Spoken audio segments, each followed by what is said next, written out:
Terus yang paling penting adalah produk apa yang akan kita jual nanti. Kalau batik boleh, batik itu sekarang banyak sekali macamnya ya, dari batik klasik, dari batik kontemporer, dari batik abstrak ya kan. Nah monggo nanti kita kira mau ambil yang mana, dan mau jual ke pasarnya tuh kemana aja gitu.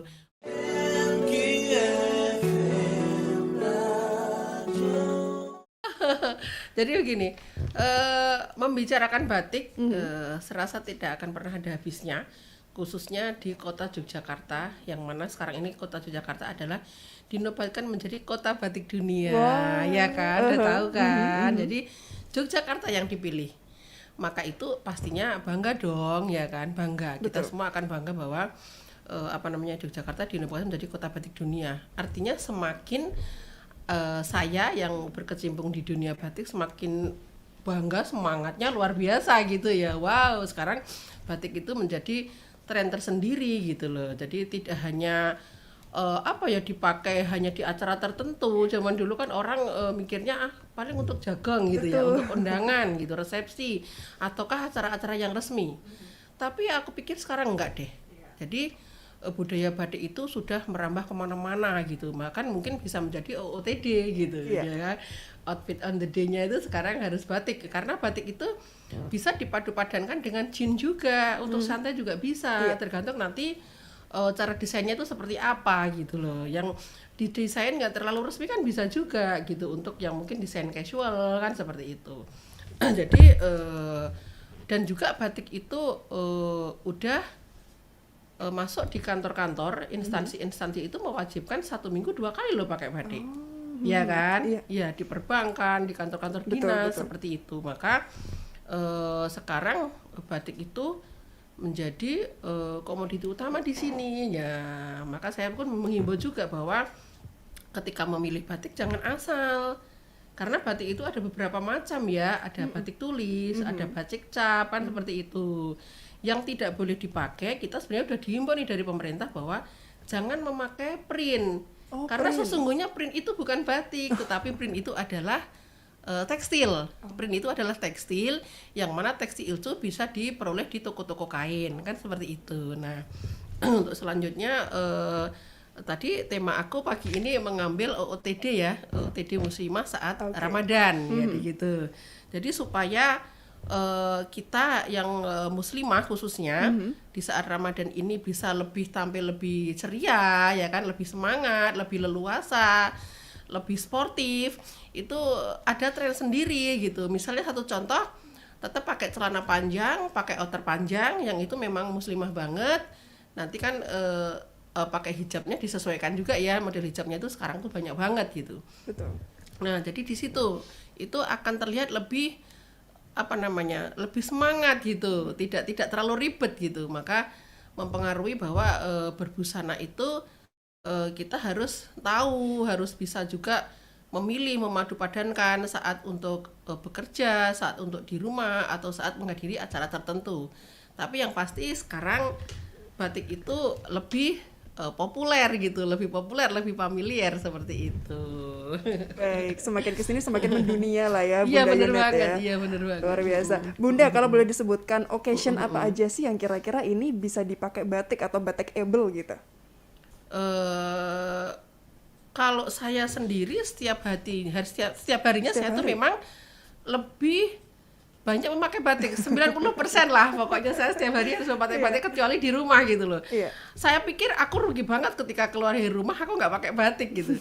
Karena saya pikir ketika saya pakai batik, ketika itu juga saya mempromosikan produk sendiri gitu. Betul. Produk sendiri, kekayaan sendiri, yang karya sendiri, yang memang kita harus sharekan ya, kita harus promokan supaya banyak orang tahu gitu loh, banyak orang juga meniru, oh ternyata batik itu bagus juga ya dipakai sehari-hari gitu, kemana aja, tidak harus acara resmi tapi jalan-jalan pun kayak oke juga gitu. Jadi saya mencontohin seperti itu untuk setiap harinya.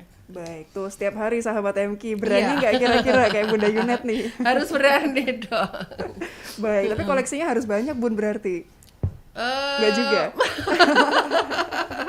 Saya berusaha setiap ada acara yang kira-kira itu emang resmi penting, aku harus ganti. Oke. Gitu. Baik. Alhamdulillah karena menjahit sendiri jadi lebih cepat. Nah, itu dia. Iya. Baik. Bunda, Yes. rasanya belum afdol Bun kalau kita itu sudah memulai bisnis lah katakanlah, misalnya dalam bidang batik ya, fashion itemnya, kalau belum dipamerkan Bunda. Nah, kira-kira ada nggak nih acara yang mungkin bentar-bentar lagi deh? Oke, pastinya ya. Jadi Ramadan selalu menjadi bulan yang memang ditunggu-tunggu ya, khususnya kita umat Muslim gitu loh. Nah, saya lebih ke muslimahnya gitu. Nah, untuk Ramadan tentu saja banyak sekali yang mengajak saya untuk perform. Misalnya satu contoh ketika ada sebuah komunitas nih ngadain buka bersama nih ya kan, sambil silaturahmian buka bersama, nanti akan ada hiburannya. Nah, salah satunya adalah fashion show muslimah. Ini momen yang banget seneng gitu loh bagi para ibu-ibu gitu ya, khususnya ibu-ibu tuh seneng banget dengan istilahnya, wah kita ngabuburit gitu kan. Ngabuburitnya keren loh, nanti ada fashion show-nya gitu. Nanti biasanya nanti lokasinya tuh di hotel gitu, nanti di hotel, dan saya akan fashion show itu. Alhamdulillah bulan puasa ini sudah ada 3 jadwal yang saya akan mengisi di situ. Yang pertama nanti dengan ISMI, yaitu Ikatan Saudagar Muslim Indonesia. Nanti kita akan mengadakan silaturahmi juga sekalian buka bersama, dan di situ nanti akan fashion show. Tentu saja fashion show saya pasti 100% batik dong. Jadi membudayakan batik itu melalui macam-macam cara ya. Melalui macam-macam cara. Satu contohnya saya di sini pun saya selalu pakai batik gitu kan. Walaupun acara online saya tetap pakai batik gitu. Apalagi ketika offline gitu. Terus nanti ada juga di Ambarukmo Plaza, itu ada juga nanti akan perform fashion show gitu. Wih, komplit ya Bunda ya. Bunda Yuna tuh kayaknya nggak pernah capek Bun. Ada terus kegiatannya. Ya, tentunya saya membawa semua apa yang saya kerjakan itu dengan senang dan bahagia. Iya. Itu akan menghilangkan capek. Luar biasa, Masya Allah. Baik, Bunda, ini kan mungkin juga sahabat MQ tuh banyak sebetulnya yang terinspirasi sama Bunda Yunet. Wow. Tapi kadang tuh bingung Bunda untuk memulai, untuk memulai pengen suka batik, sudah mulai rutin pakai batik, tapi kalau pengen bisnis, mulainya dari mana ya? Wow, jadi itu pertanyaan yang bagus sekali sih ya. Itu berhubungan dengan entrepreneur, wirausaha, pengusaha kan seperti itu.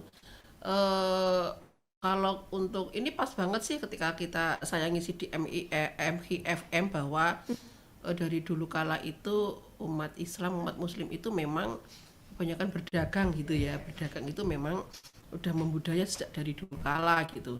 Maka ketika akan ada orang memulai bisnis, sebenarnya juga dalam arti berdagang ya, menjual sesuatu gitu, menjual sebuah barang. Nah, dalam hal ini ketika akan berbisnis batik itu luar biasa banget gitu. Saya sendiri ikut senang sekali, bahkan ketika kadang-kadang ada yang tanya, nih gimana nih Bu Yunet, saya tuh pengen banget jual batik gitu, walaupun mungkin batiknya tidak harus seperti punya Bu Yunet kan gitu. Gimana nih caranya gitu. Oh, bisa aja ketika kita memang punya niat, bismillah, segala sesuatu bisa.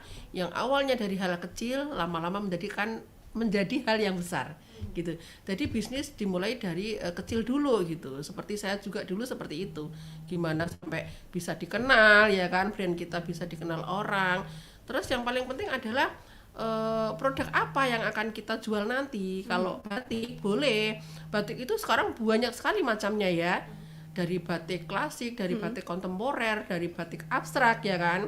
Nah, monggo nanti kita kira mau ambil yang mana, dan mau jual ke pasarnya tuh kemana aja gitu, mau yang kelas menengah ke bawah atau yang kelas menengah ke atas kan seperti itu. Kalau yang kelas menengah ke atas artinya batiknya yang benar-benar berkualitas, batik tulis contohnya ya, benar-benar yang berkualitas. Dan memang itu ketika barang kita berkualitas, insya Allah harganya pun juga akan bagus gitu.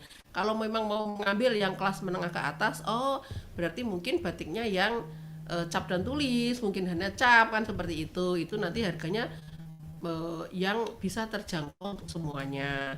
Jadi segala sesuatu bisa aja dilakukan asal kita memang benar-benar niat dari hati yang paling dalam. Itu dia. Gitu. Yang penting dari hati ya Bun ya. Iya dong. Kalau dari hati tuh Bener-bener. insya Allah juga akan sampai ke hati juga ya Bun ya. Masya Allah. Bunda, selama Ya. ini perjalanan Bunda kan tidak sebentar ya, sudah lama gitu loh berkecimpung ini. Sebetulnya ada nggak sih titik jenuh atau mungkin titik rendah atau semua mulus-mulus aja Bun dalam perbatikan ini? Tentu saja di setiap kehidupan kita nggak pernah ada jalan yang mulus ya. Nggak pernah ada. Siapapun itu, mau pengusaha besar mau pengusaha kecil, semuanya pasti mengalami sesuatu yang orang bilang roda adalah berputar kan, seperti itu.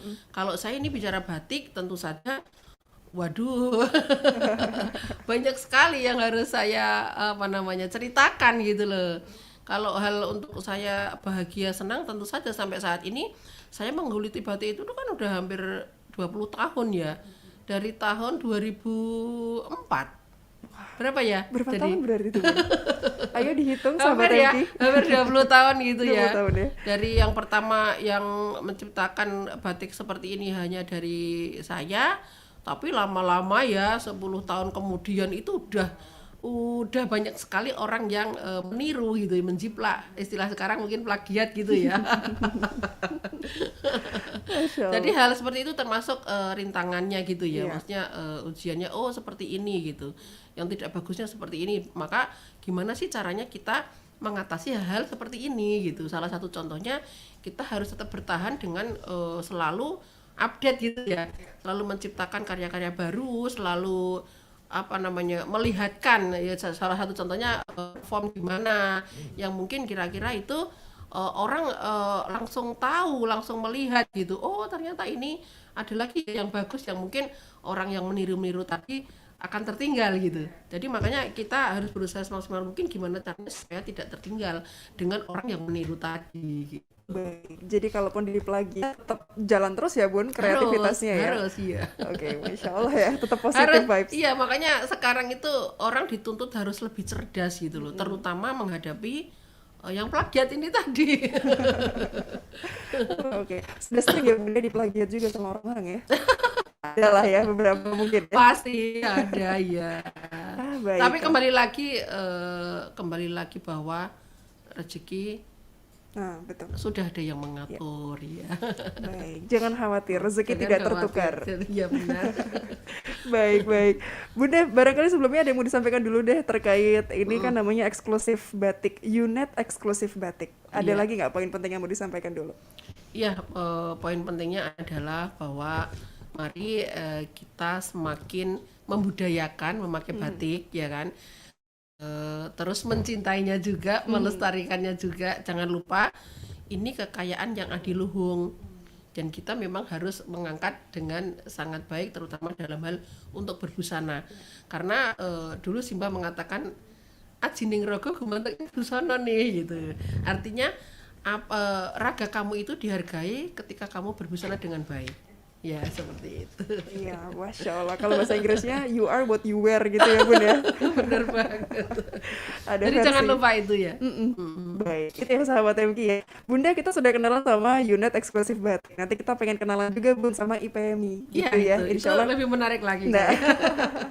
Tapi dari masing-masing PD kita menghimbau bahwa mulai tahun 2022 kita akan bergerak. Bergerak Karena, apa itu Bun?